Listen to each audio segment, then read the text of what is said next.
The dinosaur that pooped a planet. Danny and Dinosaur liked to have fun. Some days they had lots, and some they had none.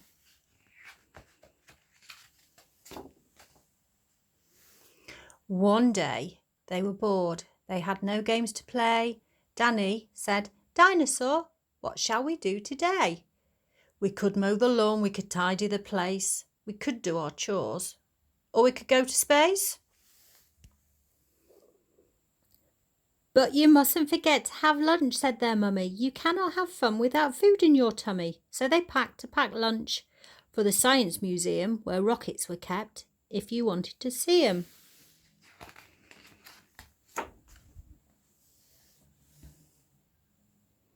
There were hundreds of rockets and spaceship surprises, tall ones and small ones, of all shapes and sizes, and one that was ready to launch with a door, big enough for a boy and his pet dinosaur.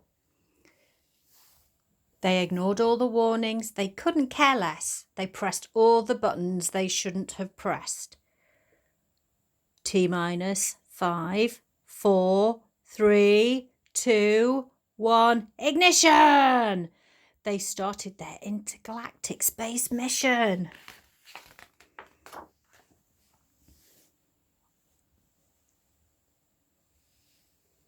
They flew higher than houses and buildings and cranes, much higher than birds, even higher than planes.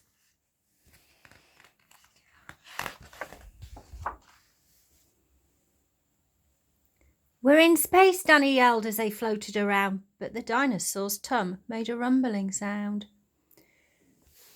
"Is it time to have lunch?" Danny looked at his watch. Then he looked all around for the dino's lunchbox. Danny started to worry, then started to panic. They'd left their packed lunches back home on their planet.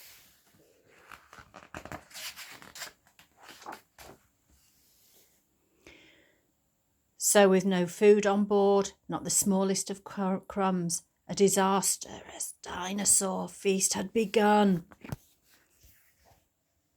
It gobbled up gadgets and gizmos galore. Nothing was safe from the space dinosaur. Robots and ray guns and blinking red blinkers, eating things thought up by NASA's great thinkers. The hyperdrive gamma reactor machine was swallowed along with the space tractor beam.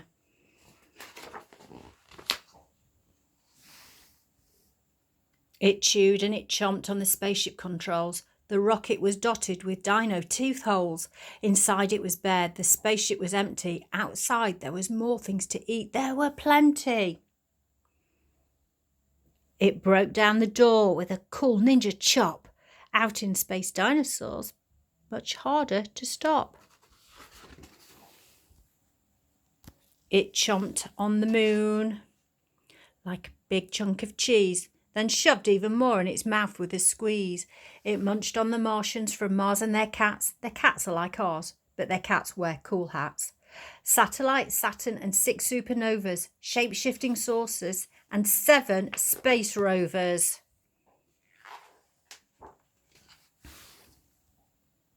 It guzzled 5 gallons of fuel from the tank, and Danny's jaw dropped as he watched what it drank, with a crunch and a crack and a nom nom nom nom.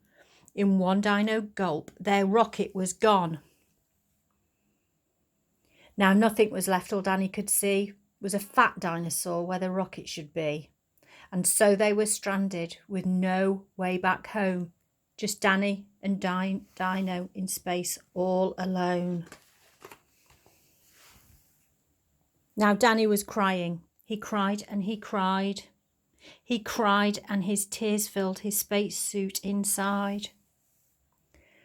Unless they were going to stay there forever, the dinosaur needed to do something clever. With the feeling of guilt deep down in his gut, its brain brewed a plan involving its butt. It knew there was only one thing it could do. To get back home, it needed to poo.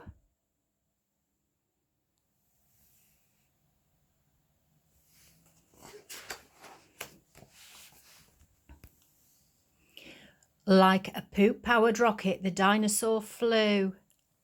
Danny hopped on his back and watched as it pooed. It pooped out the rocket and the ray guns and blinkers. The things NASA's thinkers thought up were now stinkers. It pooped out the moon. It pooped out the stars. It pooped out a space rover and Martians from Mars. When Danny looked back, he could see a poop trail from far out in space to the dinosaur's tail.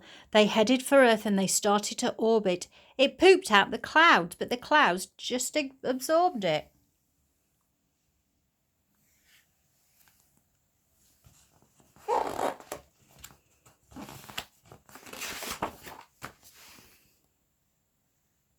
They flew past the buildings and streets of their town, leaving the houses all smelly and brown, and finally landed back down on the ground.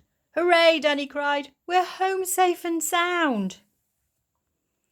They looked at the sky, and the last things that were pooped had formed a poop planet right next to the moon. And so Danny promised to listen to Mummy, because fun is not fun without food in your tummy.